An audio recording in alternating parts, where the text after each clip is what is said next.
Hello, Namaskar. This is Firstpost and you're watching Vantage with me, Palki Sharma.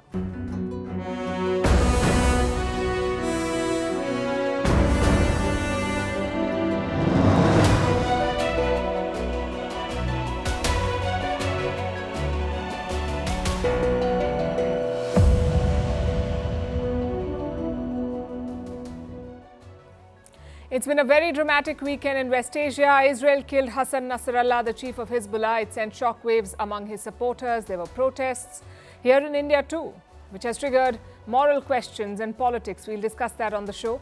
We'll also look at where this leaves the Hezbollah and Iran, which has failed to protect its proxies across the region and is hesitant to retaliate against Israeli attacks, which aren't over, by the way. Israel is preparing for a ground offensive in Lebanon and it is striking the Houthis in Yemen. Tonight, we'll bring you the most comprehensive analysis and update on the situation in West Asia. Meanwhile, in the US, they've rolled out the red carpet for Mohammed Yunus after having snubbed Sheikh Hasina for years. We'll decode why. In Pakistan, 6 ministries and 150,000 government jobs will be cut in return for the latest IMF bailout. The UAE has accused Sudan of carrying out an airstrike on their ambassador's house. Austria is the latest European country to vote for the far right. Nepal is reeling under devastating floods, and Sweden becomes the first country in the world to give paid parental leave to grandparents. All this and more coming up. The headlines first. Germany to deny citizenship to those using a specific slogan on social media. The slogan, "From the river to the sea," is associated with support for Palestine. Individuals who use, like or comment on it won't be eligible for German citizenship. The decision follows the enactment of Germany's dual citizenship law in June. Donald Trump calls Kamala Harris mentally impaired, says the US Vice President should be prosecuted and impeached. Trump had threatened his previous rivals, Joe Biden and Hillary Clinton, with legal action as well. The US presidential election will be held on 5th November. Polls show a very tight race between Trump and Harris. French far-right leader Marine Le Pen goes on trial. She's accused, along with others, of embezzling money from the European Parliament with fake jobs. The case could endanger Le Pen's presidential ambitions. If convicted, she could be jailed or banned from public office for a decade. Cash-strapped Sri Lanka records its first deflation in almost 3 decades. Data showed price drops in both food and non-food goods. Sri Lanka last recorded deflation in 1995. 2 years ago, inflation in the island nation had hit a record high of 69%. An Epic Games sues Google and Samsung. The Fortnite maker accuses the tech giant of illegally colluding, claims they blocked competition on Samsung devices. The new lawsuit comes amid increased scrutiny of big tech companies.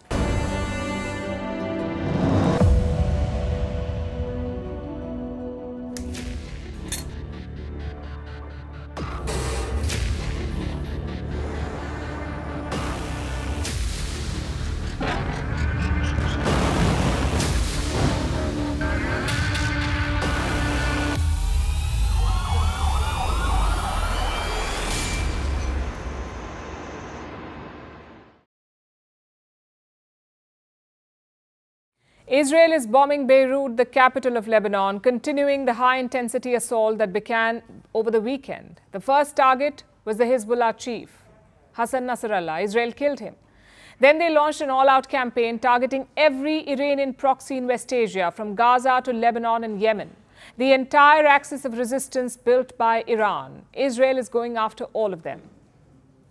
Let's start with Lebanon on the show, where the Hezbollah has suffered a devastating blow. Their leader, Hassan Nasrallah, is dead. In fact, their top brass has been decimated because in the last 10 days, at least 7 top Hezbollah leaders have been killed. Israel claims an even higher number. It says 20 Hezbollah leaders have been neutralized. It's hard to confirm either number, but the result of these killings is undeniable. Israel has paralyzed the Hezbollah. They're at their weakest, and Israel is far from done. It is aiming for the total elimination of Hezbollah. It has intensified bombing operations in Beirut.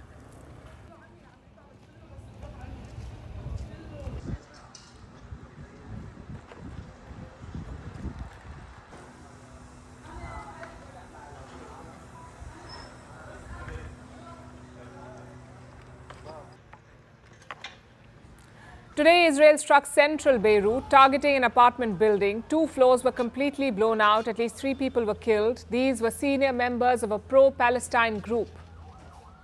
And this is a major escalation. This is the first time in 18 years that Israel has targeted central Beirut, the heart of Lebanon's capital. The message is quite clear. There are no limits or red lines anymore. Israel is going after all of them, wherever they are. Our enemies, I say, we are strong and determined. To our partners, I would say, our war is your war. And to the people of Lebanon, I say, our war is not with you. It's time to change. He may say that the war is not with the people of Lebanon, but they are paying the price for it because groups like Hamas and Hezbollah are embedded with civilians. Last week's strike hit them like a bolt of lightning, and now Nasrallah's death has sent shockwaves through the region. Many people in Lebanon could not believe it. When Israel claimed Nasrallah's death, they were in denial. They dismissed it as enemy propaganda. But on Saturday afternoon, Hezbollah issued a confirmation. They declared that Hassan Nasrallah was indeed dead. On local television, anchors broke down while sharing the news.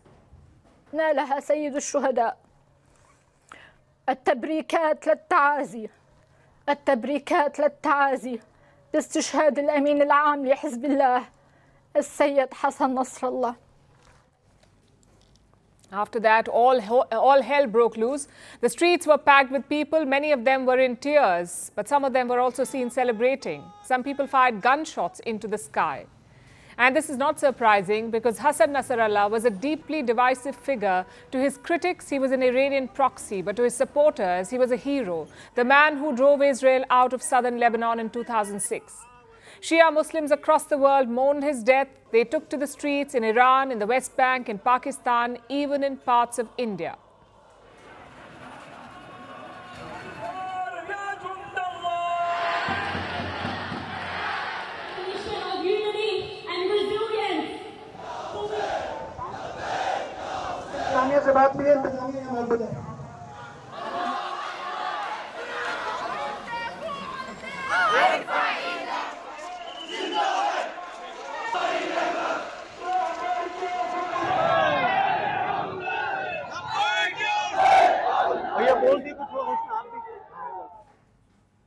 Why has Nasrallah evoked such a strong and widespread response? We'll discuss that in a bit, but first let's tell you how his group is faring.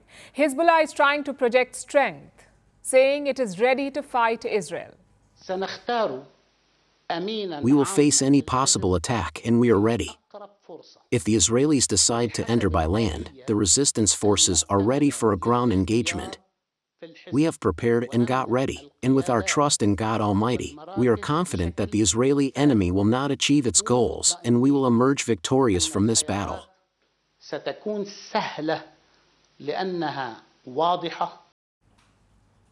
Lebanon is the new battleground in West Asia. Israel has been bombing it non-stop. In the last 2 weeks, it has conducted hundreds of airstrikes, killing at least 1,000 people and displacing 1 million. The next step could be a ground offensive.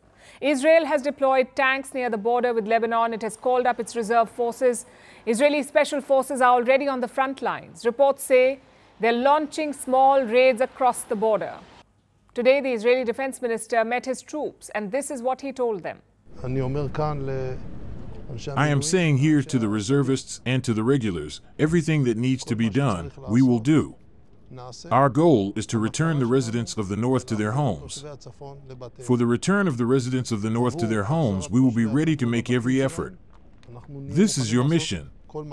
This is the mission of the IDF, and this is what we will do, and we will employ all that is needed. Your forces, other forces, from the air, from the sea, and also from the land. From the air, from the sea, and from the land. Israel seems to be gearing up to hit Lebanon from all sides, and that's not all. Israel is also targeting the Houthis in Yemen. The IDF launched a series of air raids. Dozens of aircraft flew to Yemen to strike the Houthis, which is another proxy group of Iran, the Houthi group. Their power plants and seaport facilities were hit. Reports say at least 4 people are dead. And this was a retaliatory strike. Over the weekend, the Houthis launched a missile. It was aimed at Tel Aviv. The Houthis used a ballistic missile. The target was the Ben Gurion International Airport. Israel intercepted the missile. No damage was done. The Houthis most probably knew that this would happen because this was not a serious military strike. It was more like a demonstration. They wanted to show Israel that their missiles could reach as far as Tel Aviv. Now Israel is responding in kind. It's a free-for-all.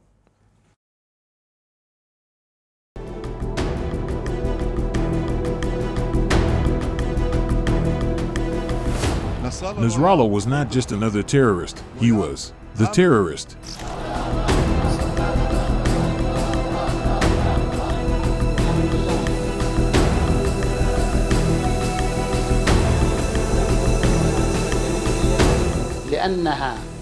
We will face any possible attack, and we are ready.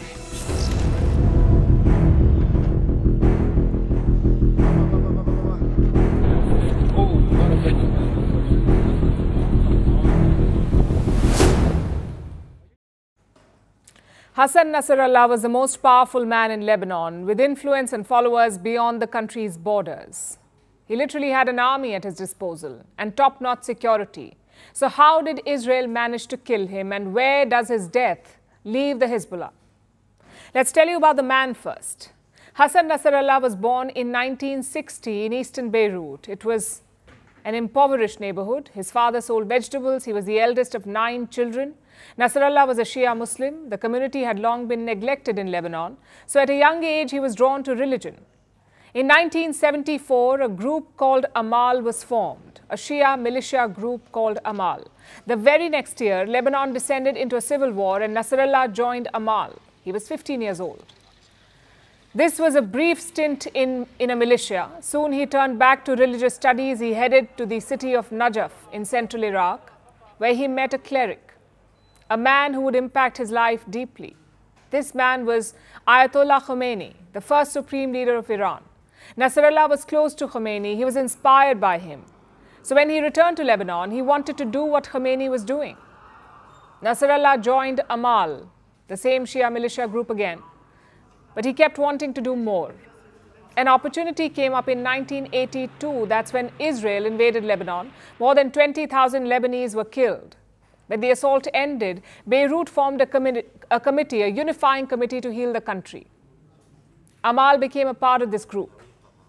But Hassan Nasrallah and several others felt betrayed. They did not want to give in. For them, resistance was the only answer. So they left Amal. And in the same year, in 1982, they established the Hezbollah, or the Party of God. That's what the Hezbollah means. In the years that followed, Hezbollah grew rapidly. Nasrallah served as a fighter. He worked his way up the ranks. He often went to Iran to consult. And Hezbollah chose him to go to be sent to Iran because he was fluent in Persian. So Nasrallah was basically doing well for himself. But 1992 changed his life. Israel killed Abbas al-Musawi, the Secretary General of Hezbollah. And Hassan Nasrallah replaced him. He was only 32 years old and he became the Hezbollah chief at the age of 32. He transformed the Hezbollah. When he took charge, it was just a fringe group. Under him, it became a formidable force. In the year 2000, he drove Israel out of southern Lebanon. In 2006, he led the group to a deadly war with Israel. All of this gave Nasrallah a cult status, but he wasn't done. His next goal was to mainstream the Hezbollah. It was already a military force. He wanted to make it a political force too. In 2018, Hezbollah swept Lebanon's parliamentary elections. It became the biggest political party in the country. The Shia community loved him. But many hated him too. They accused him of fueling sectarianism and of being an Iranian stooge. But hated or loved, Nasrallah was a towering presence in Lebanon. He was everywhere, on posters, on TV, on the radio, but rarely seen in public. Very few people knew where he lived. He did not venture out, and his speeches were pre-recorded. They were broadcast from a secret location, and all of this gave him an aura of mystique and invincibility. So if he lived such a careful life, how did Israel manage to kill him? Well, the answer is deep intelligence. Reports suggest that Israel had a mole in the Hezbollah. Some say it was an Iranian. He kept an eye on Nasrallah. Apparently, Israel knew of his location for months. So why did they strike now? Because he was planning to move to a different location. Israel feared that he would disappear. They had a small window to act, and they decided to take him out. Most of the Israeli war cabinet approved of this. A few ministers opposed. The plan came together last Monday, and Prime Minister Netanyahu knew about it. But things actually fell into place only on Friday. Nasrallah was in his underground bunker. Israel confirmed the intelligence. Their defense minister and the IDF chief called Netanyahu. The Israeli prime minister was in New York at that time. He was just heading to deliver a speech at the United Nations General Assembly. When he was briefed about the intelligence, Netanyahu approved the strike. He then pitched for war at the UN. And less than an hour later, Israel struck Beirut. They hit the Hezbollah headquarters. Hassan Nasrallah was killed. It was a major win for Israel. The elimination of Nasrallah is a necessary condition in achieving the objectives we have set, returning the residents of the north safely to their homes, and changing the balance of power in the region for years. The Hezbollah is decapitated. But here's the thing about terror groups. They're Hydra-headed. Killing the chief does not kill the group, and the Hezbollah has suffered a lot in the past 2 weeks. Pager blasts, airstrikes, and then the killing of their leader. They must be in shock, but they still have thousands of fighters.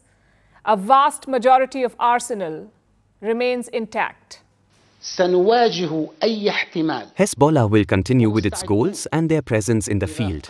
The command system and the Mujahideen will continue following with your plan, with the same precision and the steps you have drawn up. Hezbollah says it is ready for war, a war it may not be really prepared to fight. But at this point, it's not their decision to make. Israel is calling the shots.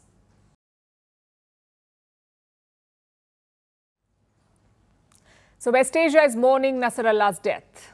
But here's the surprise. So are some people in India. We've seen rallies and protests in Kashmir and Lucknow. Not the small, spontaneous kind. These were big, well-organized processions. Hundreds of protesters / mourners joined in. They carried posters with Nasrallah's face. Take a look at this.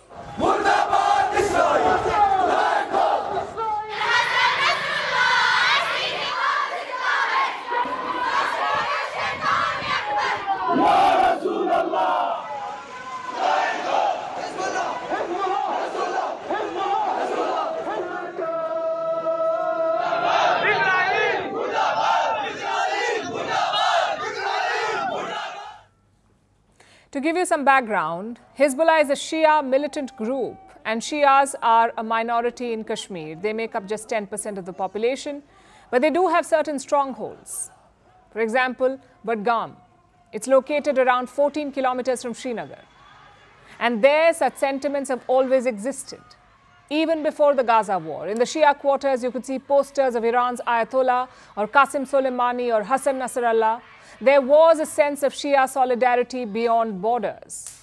So this outpouring of grief is not surprising. But here's the problem. Supporting Gaza is fine. So is supporting the people of Lebanon. But supporting Hezbollah, that's more complicated. Legally, you can do it. No one can stop you. Hezbollah is not banned or a designated terror group in India. The government of India does not categorize the Hezbollah as terrorists.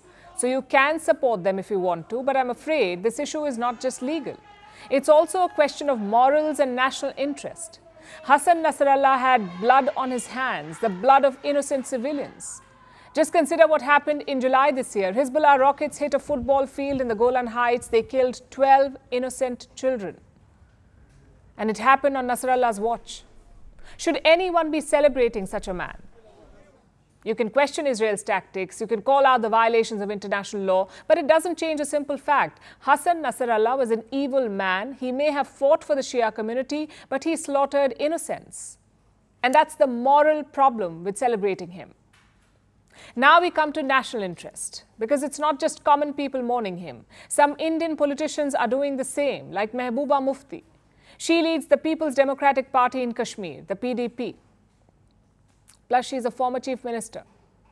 And Mufti cancelled her election campaign on Sunday. Do you know why? As a mark of respect for Nasrallah. Now, this was a strange decision to make because Kashmir will be voting tomorrow. It's the last phase of the assembly elections there, and yesterday was the last day of campaigning. Yet Mufti said, I will not hit the campaign trail, that too for Hassan Nasrallah, the same Nasrallah who supported Kashmiri self-determination, who undermined India's sovereignty over Kashmir. Should an Indian politician be celebrating such a man, that too a former chief minister? Surely not. And it's not just Mehbooba Mufti. A lot of candidates cancelled their campaign on Sunday, like Ruhullah Mehdi, a senior National Conference leader. The BJP has criticized these moves. They say the opposition is mourning a terrorist. Hassan Nasrallah का मौत हो गया और आज कश्मीर में महबूबा मुफ्ती बोल रहा है कि हम चुनाव प्रसार नहीं करूंगा, हम दुखी हैं, किस लिए हसन नसरुल्लाह का मौत हो गया है। मैं महबूबा मुफ्ती, फारूक अब्दुल्ला, राहुल गांधी सबको पूछना चाहता हूं, जब हमारे कभी कोई जगह में हिंदू का मर्द होते हैं, आतंकवादी हिंदू जवानों को मारते हैं, तब आप लोग दुखी होते हैं कि नहीं होते हैं, ये कृपा करके हमें बताइए। Some in Kashmir have been more careful, like former Chief Minister Omar Abdullah. He did not openly mourn or celebrate Nasrallah, but he asked the central government to put pressure on Israel to work towards ending the war. It's important to see all this in a broader context because there is a campaign to globalize the Kashmir issue. Pakistan has been doing it, Turkey has been doing it. Recently, even Iran's supreme leader did it. He clubbed Kashmir with Gaza and Myanmar. In that context, certain red lines must be drawn. First, you cannot back leaders/terrorists who undermine India's sovereignty. That's what Hezbollah has done in the past. They questioned India's rights over Kashmir.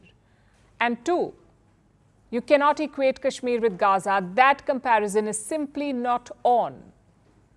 But some Kashmiri leaders have hinted at it, like Mehbooba Mufti's daughter, Iltija Mufti. She's making her debut in this election and she talked about atrocities on Muslims in Gaza and Kashmir as if they're comparable. Another example is senior National Conference leader Farooq Abdullah. He said Kashmir could turn into Gaza without India-Pakistan talks. Again, unacceptable. Such statements are coming from senior political leaders. They will influence the next generation. In fact, we're already seeing that. A lot of children were part of these rallies in Kashmir. Look at how they talked about Nasrallah's death. आपने एक Hezbollah chief को मारा है, हर घर से Hezbollah निकलेगा। मैं लिबनानियंस को हौसला देना चाहूंगी कि वो बिल्कुल भी फिक्र ना करे, क्योंकि हम उनके साथ हैं। The Shia community उनके साथ है। Do you think she understands West Asian politics or the nature of Hezbollah or what Hassan Nasrallah stood for? Chances are no, which is why Kashmir's politicians need to set better examples. There is a difference between Muslim solidarity and terror solidarity. I'm afraid this is leaning towards the latter.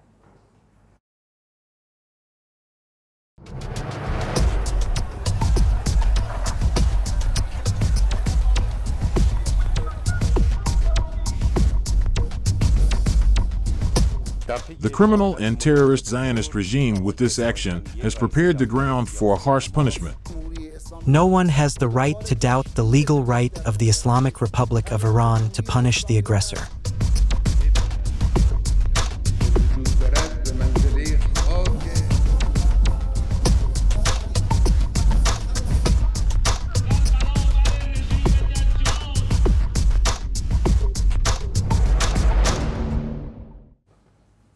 The Hamas chief is dead, the Hezbollah chief is dead, and both at the hands of Israel, which makes you wonder, what is their godfather up to? I'm talking about Iran. Hassan Nasrallah was probably their most important ally, sort of like the perfect proxy, loyal, powerful, and effective. So what is Iran doing to take revenge for his death? Well, so far it's been the usual, rants against Israel and promises of retaliation. In our opinion, America is a partner in this crime and cannot separate itself from this reality in any way. And the blood of the martyrs of this incident will certainly not go unanswered. And we will definitely stand by Lebanon. It's like a déjà vu.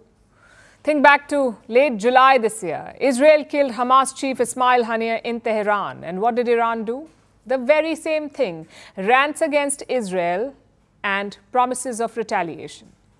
Well, it's been more than 60 days since Haniyeh's assassination, but Iran is yet to hit back. It says this is restraint, a show of maturity by the so-called rogue regime. Their president talked about it at the United Nations General Assembly. He said Iran does not seek war. The Islamic Republic of Iran seeks to safeguard its own security, not to create insecurity for others. We want peace for all and seek no war or quarrel with anyone. If so, they deserve credit. Their leaders have certainly been more responsible than Netanyahu. But let's be honest here. It makes Iran look weak, as if they don't have the stomach for war. And that's a fair argument. You need to check certain boxes before going to war. Your economy must be robust, your allies must be in agreement, and your enemy should ideally be weakened. How many of these boxes can Iran check? Certainly not economy. Their inflation is nearly 50% and joblessness has reached 10% in Iran. Iran's economy cannot bankroll an all-out war. Secondly, allies. The only options are China and Russia. Beijing is not about to fight a war on the other side of Asia. What about Moscow? They're already stuck in Ukraine. Even after Haniyeh's killing, Putin's message was caution. He said, go after Israel, but limit civilian deaths. That's what he told Iran.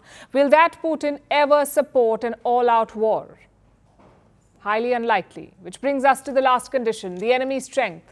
Israel's military is certainly spread thin at the moment, but Iran won't just be fighting Israel. If a war does break out between Iran and Israel, the West will defend Israel. No two ways about it. The White House says it is preparing for all contingencies. We're watching this very, very closely to see how, if and how, Hezbollah and or Iran may react, as well as the militia groups in Iraq and Syria. We have to be prepared for some sort of response. We have to make sure that we are ready, and we are. We believe we have the force capability we need in the region. We saw that in April too. Iran launched hundreds of drones and missiles at Israel, but the US and the UK shot them down. Frankly, that seems to be Netanyahu's plan. He's basically setting a trap for Iran, luring them into a direct military face-off. Today, Netanyahu needled Iran further. He addressed the Iranian people directly. Every day, you see a regime that subjugates you make fiery speeches about defending Lebanon, defending Gaza. Yet every day, that regime plunges our region deeper into darkness and deeper into war. Every day, their puppets are eliminated. Ask Mohammed Def. Ask Nasrallah. When Iran is finally free, and that moment will come a lot sooner than people think, everything will be different. If war breaks out, Netanyahu will have a free hand. He can complete his career-long ambition to dismantle Iran's nuclear facilities, which is why Tehran is watching from the sidelines. But do not mistake them for paper tigers. Iran's army is 3 times bigger than Israel's. They have more soldiers, more ships and more rockets. If they want, they can inflict considerable damage. After all, Israel is a small country. But the current circumstances do not work for Iran. Their economy, their domestic political climate, none of it favors them. So Iran would much rather wait for the tide to turn, to strike when it suits them. Again, just one problem here. It's not a good look in geopolitics. 2 of your top allies have been killed by Israel, Haniyeh and Nasrallah. Another ally, the Houthis, are being bombed. So Iran is failing as a godfather. They're looking unreliable and ineffective. So here's Tehran's dilemma. They cannot allow Israel to dismantle their proxy network. At the same time, they don't want all-out war. It's a very delicate balance for them, one that they've not been able to strike so far. But in the long term, expect changes. This war will force Iran to think hard about their nuclear program. It will reinforce their long-held fears. The Iranian president touched upon this issue, and frankly, he made a good point. They want us not to have missiles, okay, but Israel also needs to be disarmed. If we don't have missiles, they will bomb us whenever they want, just like in Gaza. And if we object, they will tell us to be quiet. In Iran's mind, the scores have not been settled. Even if the Gaza war ends, it won't be settled because Israel humiliated Iran and Iran has not responded. Unless they do, the scores will not be equal. It makes the coming months very dangerous for the region. Iran's prestige and pride are at stake. Let's see how much longer they can hold off.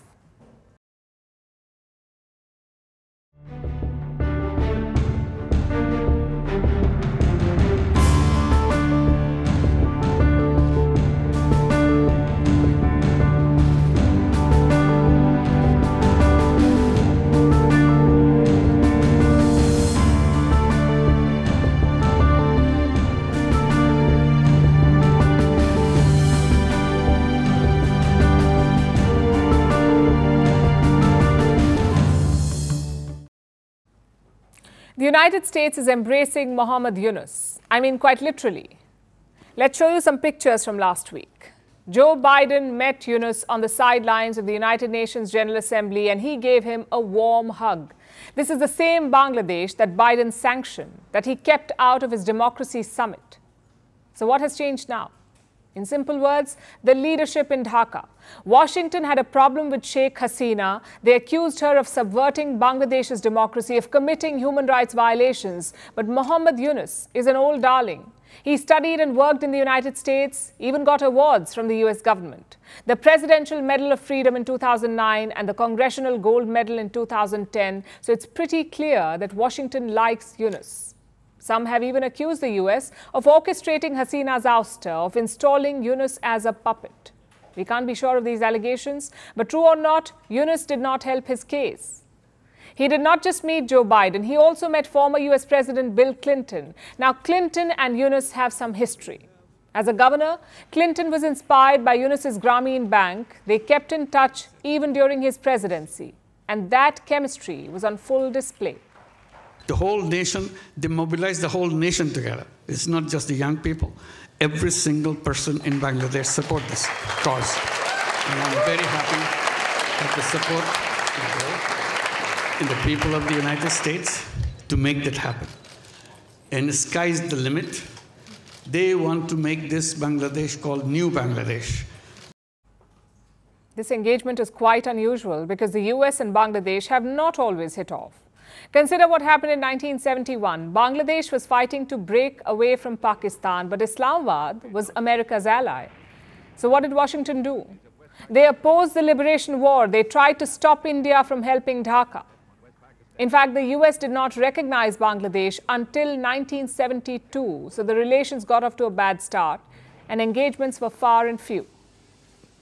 Only one US president has ever visited Bangladesh, and that was Bill Clinton in the year 2000. Ironically, Sheikh Hasina was in power back then. That year, she also traveled to Washington. It remains the last bilateral trip from Dhaka to the US. Many leaders have made personal trips since then. They've also attended the UN General Assembly, but even then, meetings were rare. In fact, the last such interaction was in 1990. That's when General Ershad met George H.W. Bush at the United Nations General Assembly. So safe to say, Dhaka was not a priority for the US. Then what has changed now? Well, back then, Washington was focused on beating the Russians. Now they're focused on China. So the Indian Ocean has become prime real estate. Bangladesh has a 580-kilometer coastline. They also have around 150 islands. Washington could use Dhaka to contain China. Is Joe Biden thinking along those lines? Well, Sheikh Hasina says he is. In a leaked speech, she accused Washington of toppling her. She also said that the US wanted to take over a Bangladeshi island, apparently to set up a military base. None of this may ever get proved, but one thing is certainly clear. The United States is thrilled about the churn in Dhaka. Earlier this month, a US delegation traveled to Bangladesh, the first one since Yunus took charge. They promised $200 million in aid. And then came his New York romance. Look at Biden's statement after meeting Yunus. It talks about democracy. It talks about people-to-people ties, and it talks about American support. But guess what it does not talk about? Elections. Yunus is an unelected interim chief, yet Joe Biden did not even prod him to hold elections. Plus, Yunus is cozying up to Washington's old ally, Pakistan. He met Prime Minister Shehbaz Sharif in New York. Apparently, Yunus wants a reset with Islamabad. All indications are there. This month, Bangladesh marked the death anniversary of Muhammad Ali Jinnah, the founder of Pakistan. It's the first time Dhaka marked his death anniversary, Jinnah's death anniversary. Same with Islamists. Yunus recently met the leader of a radical group, Mamunul Haq of the Hifazat-e-Islam. It's a group known for making anti-India statements.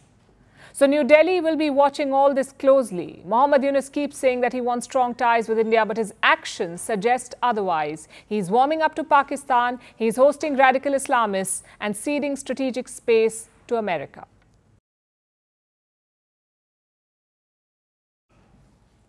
Let's turn to Pakistan. Last week, Shehbaz Sharif took the stage at the United Nations. His rant on Kashmir grabbed headlines. Sharif compared Kashmir to Palestine. It was an absurd comparison.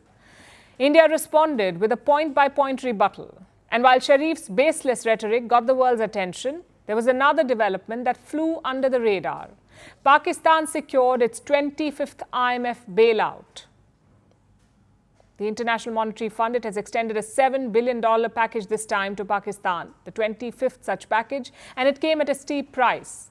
Islamabad must eliminate 6 ministries, dissolve 6 ministries, and cut 150,000 government jobs as part of cost-cutting measures.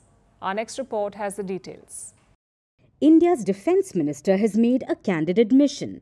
Rajnath Singh said India could have bailed out Pakistan had Islamabad maintained good ties with New Delhi.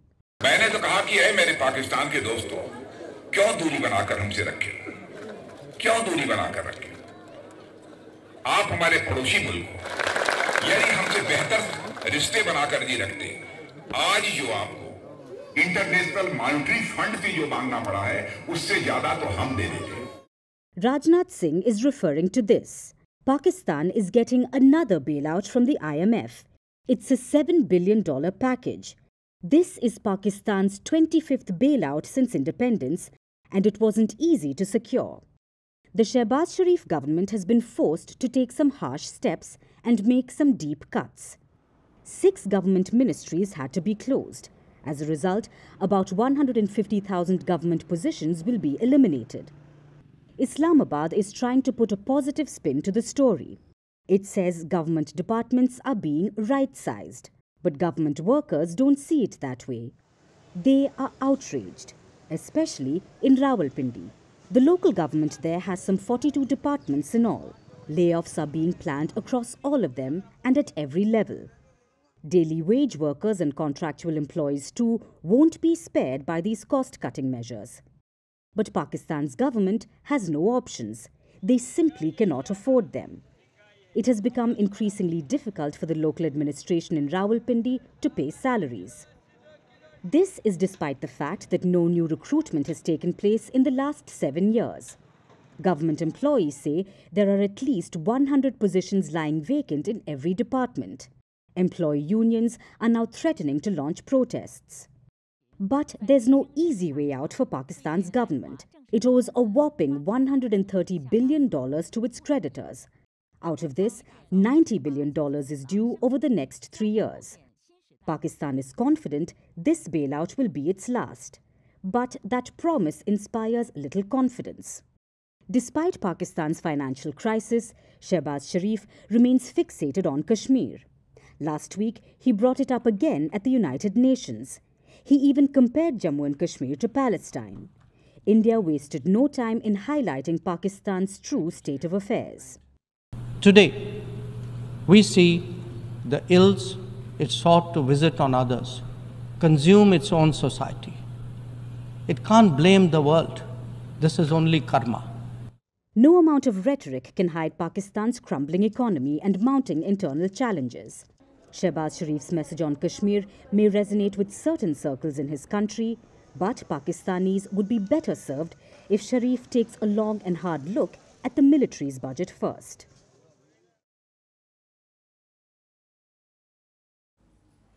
Now let's shift focus to Africa, to the war-torn nation of Sudan, where the ongoing civil war has led to a diplomatic spat between Sudan's army and the United Arab Emirates.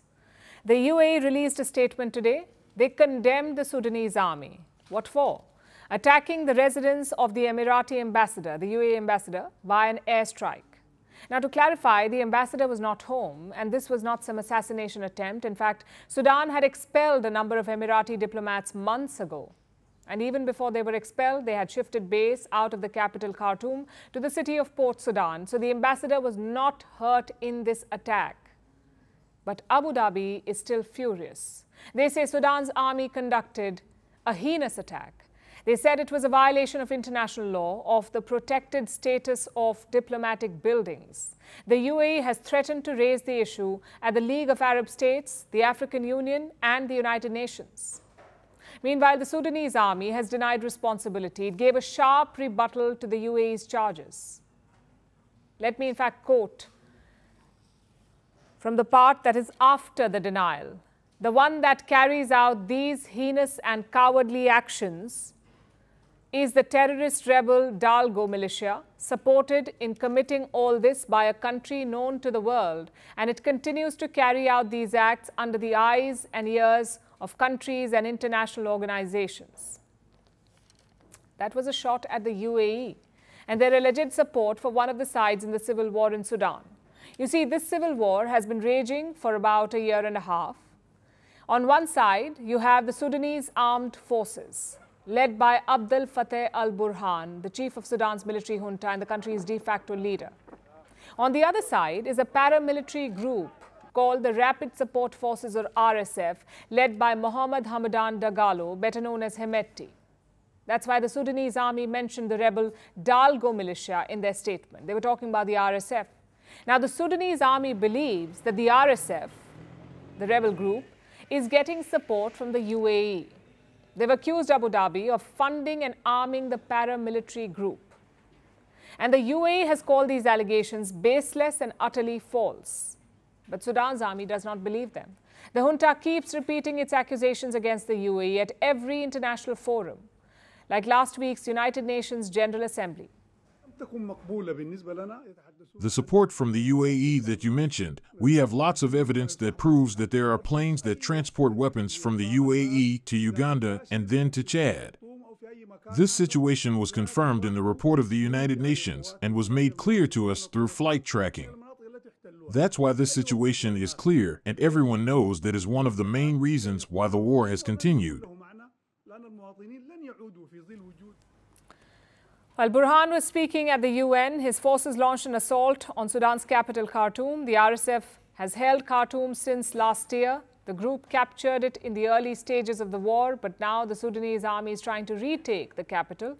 Major clashes have been taking place over the last 4 days. Both ground assaults and airstrikes are on in various parts of Khartoum. Amid all of this fighting, is it possible that a Sudanese military jet fired a missile elsewhere? The army insists that it did not hit the Emirati ambassador's residence, even though it has both means and motive.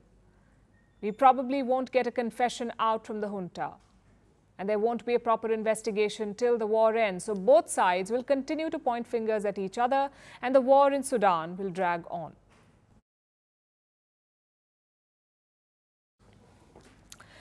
Our next story is from Europe.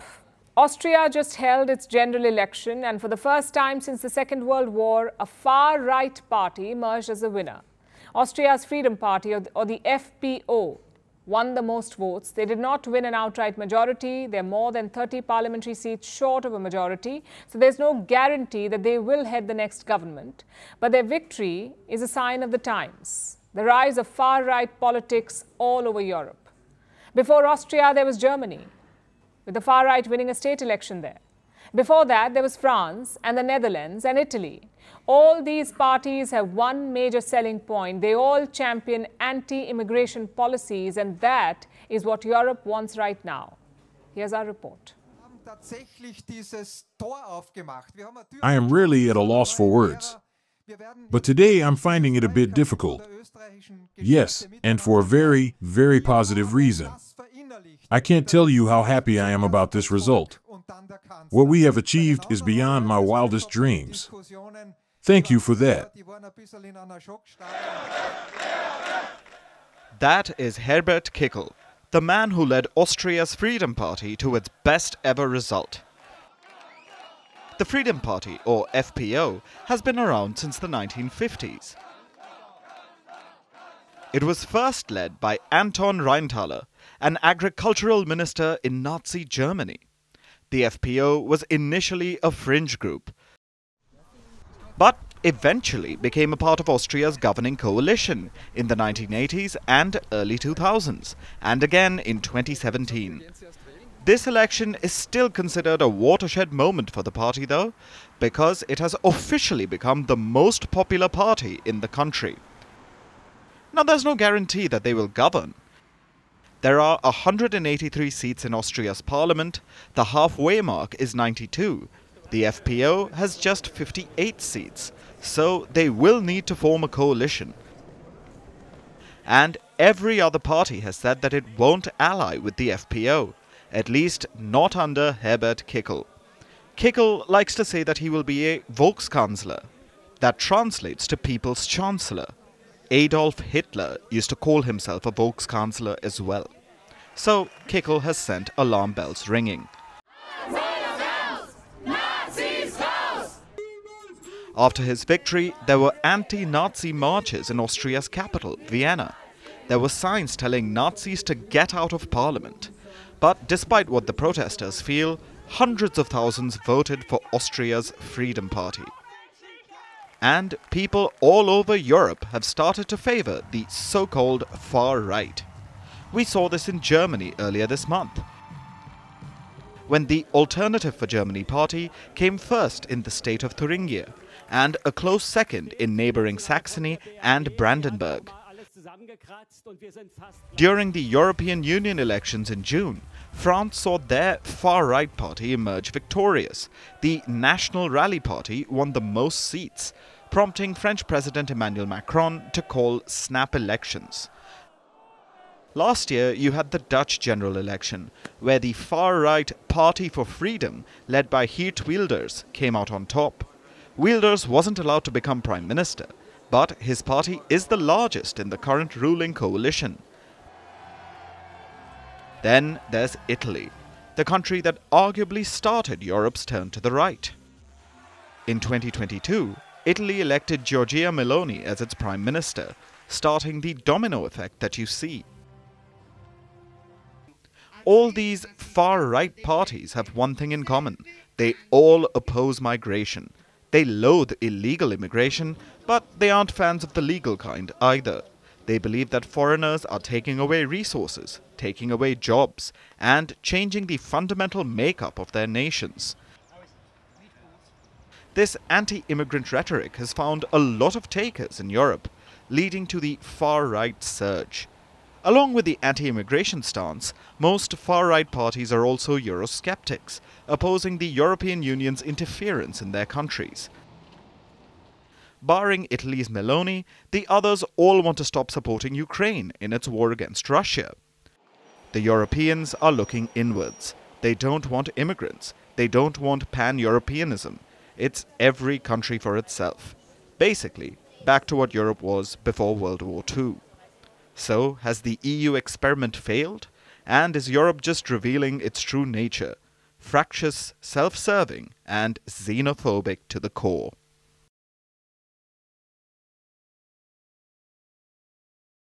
It takes a village to raise a child, we know it already, but Sweden has taken this proverb and turned it into a policy. This Nordic country is home to about 10 million people and some of the world's most progressive childcare policies. In 1974, Sweden introduced paid paternity leave. This is paid time off from work for fathers of newborn children. Back then, this law was a world first. 50 years later, Sweden has made history again, this time by expanding the policy. Now, even grandparents can get paid time off. Here's how. Swedish parents can officially outsource childcare. They can transfer a portion of their parental leave to other caretakers, mostly grandparents, but other relatives and friends as well. And the childcare benefits will expand. They'll apply to caretakers who are not part of the child's immediate family. According to research, this will give families more flexibility. It will incentivize support and help parents balance work with raising a child. Now, this is a trailblazing policy. But then again, Swedish parental policies almost always are. Here, parents get 480 days of paid time off, 480 days. They can split the leave amongst themselves. On average, fathers take 30% of the leave, and this is so normalized that it is taboo for Swedish fathers to skip the leave.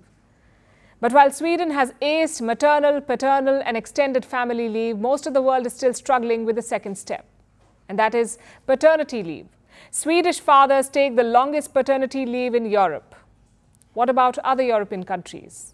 Iceland offers 180 days of paid paternity leave. Spain offers 112 days. Netherlands, 42 days. But not every European country is this progressive. Look at the UK. It has the worst paternity leave in the continent. Only 2 weeks of leave. This is paid time off, but the pay is fixed. about $246 a week. It's a bad deal for families with a newborn child. So 1 in 3 fathers in the UK take no paternity leave at all. And 1 in 2 families where fathers do take the leave, they struggle financially. So the British are trying to fight this law. Men are campaigning for a longer and better paternity leave, and they have birthed an unusual movement. They're attaching toy babies in slings to statues across the nation. But look outside Europe and the situation gets even worse. Take the US, for instance. It's among a handful of Western countries that does not guarantee paternity leave. What about Asia? Japan and China are the front runners here with 28 and 14 days of paternity leave respectively. Meanwhile, in India, only government employees get paternity leave of 15 days. There is no law for the leave in the private sector. It is left to the discretion of companies. The same applies to Thailand. And in Russia, fathers get only 5 days of unpaid paternity leave. Basically, across the world, the picture looks bleak, and this is not surprising. Child rearing is still seen as a woman's job. So several countries offer generous maternity leave, but paternity leave is not a priority. Bulgaria, for instance, offers 410 days of paid maternity leave. It's the highest in the world. But what about their paternity leave? Just 15 days. Greece offers 301 days of maternity leave, but 18 days to the fathers, 18 days of paternity leave. And this is the norm. But here's the hard truth. Gender equality cannot appear out of thin air. People need incentives to make it happen. So parental leave is important, not only for mothers, but also fathers, because it is good for babies, the family, and the society as a whole. In countries with 6 or more weeks of paternity leave, the gender pay gap reduces by 4%. And the workforce participation gap reduces by 3.7%. Meaning when parents see childcare as an equal responsibility, and when the dynamic shifts at home, there is positive change both at home and everywhere else. Our last story tonight comes from Nepal. The Himalayan nation is reeling from deadly floods. Over the weekend, Kathmandu and its surrounding areas received record rainfall. The capital is inundated. More than 200 people are dead. Many more remain missing. Rescue operations are underway, and Nepal has a daunting cleanup operation ahead. Now, floods are not new to this country, but what explains this abnormal rainfall, especially at the end of the monsoon? Our next report tells you. Monsoon floods are a fact of life for Kathmandu's poor. They live by the riverbanks in houses made of flimsy wood and sheet metal. Most of them don't have an option. They come to the city to work. They can't afford any other accommodation. So this is all they have. They are used to rising waters during the monsoon, but this time it swallowed their houses. We thought the flood would not reach our top floor like several times before. So we were confidently staying on the roof when suddenly the water flowed in. The ground floor was completely flooded and it was rising up to the second floor. Who even listens to our pain? Even the political leaders do not listen to us. Still, we came to Kathmandu from outside to fulfill our responsibilities. On Saturday, in just 24 hours, parts of Kathmandu saw about 240 milliliters of rain. It's the most the city has received in 2 decades. The rains continued throughout the weekend. The downpours swelled the Bagmati River and its tributaries, which crisscross the entire city. Floodwaters quickly inundated thousands of homes. 200 people were killed, dozens remain missing, and the search for survivors continues. The rains also triggered landslides. Parts of the highway to the capital remain blocked. Air travel is disrupted. The government has asked people to avoid unnecessary travel. Driving at night is banned in and around Kathmandu.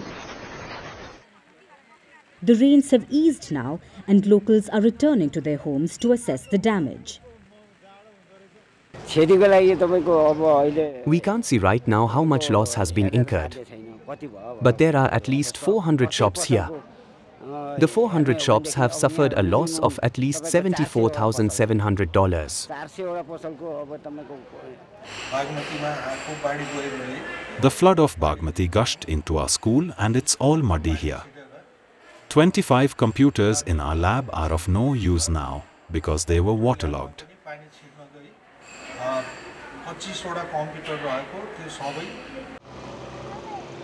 Nepal now faces a daunting cleanup operation. The capital is cut off from the country. Thousands remain displaced. Many of them are stranded on highways. Nepal's army says over 4,000 people had been rescued using helicopters, motorboats and rafts. More rescue operations are underway in the Kathmandu Valley. But what explains this torrential rainfall? Floods and landslides are common across South Asia, especially during the monsoon season. But it's unusual to record so much rain at a time when the monsoon season is ending. All fingers point to climate change. As South Asia becomes hotter, monsoons are becoming stronger and more erratic. The unchecked urban development and illegal construction around the Bagmati River aggravated the situation. The worst may be over for now, but Nepal will be reeling from the impact of this for weeks to come.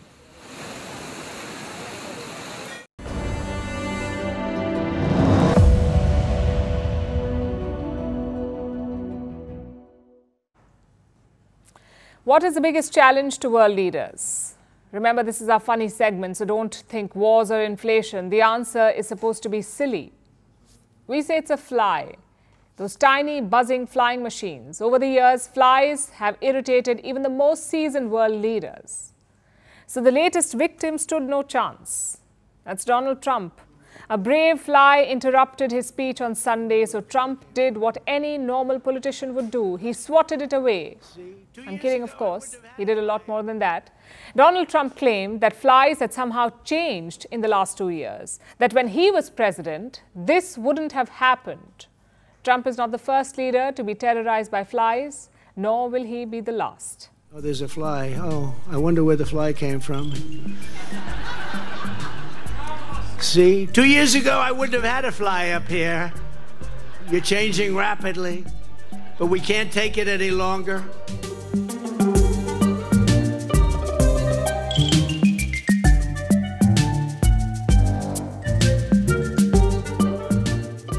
Sorry, I'm going to start over. Hey, get out of here. That's the most persistent fly I've ever seen. Nice.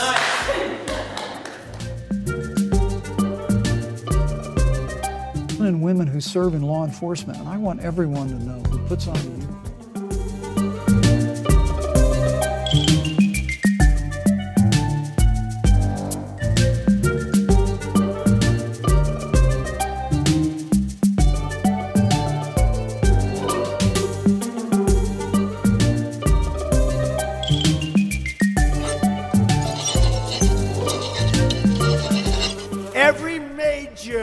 That's a nasty fly. And now it's time for Vantage Shots, images that tell the story. New Zealand breaks the Guinness World Record for the most people performing a haka, which is a Maori ceremonial war dance. SpaceX capsule docks at the International Space Station to bring back stranded astronauts. And climate activists throw soup at 2 of Vincent van Gogh's Sunflowers paintings in London. Finally, we're taking you back in history. On this day in 1938, British and French Prime Ministers signed the Munich Pact with Germany's Adolf Hitler. It allowed Nazi Germany to take control of parts of Czechoslovakia. British Prime Minister Neville Chamberlain believed that this would prevent another war. However, it only encouraged Hitler, triggering World War II. We're leaving you on that note. Thank you for watching. We will see you tomorrow. In the manner of taking over and the new frontiers on the map of Europe. And we give you history in the making, the actual signing of the agreement which meant peace for Europe.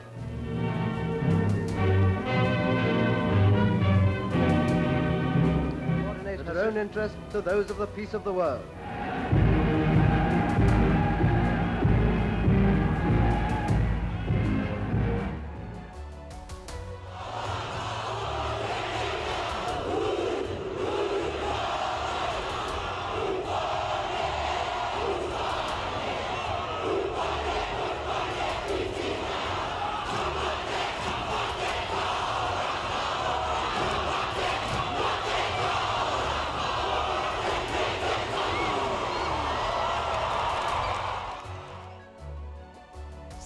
are now in an orbital night of an umbilical from the Dragon to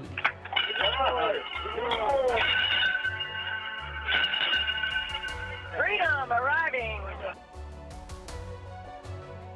Welcome to the International Space Station, and Nick, welcome back home. Expedition 72.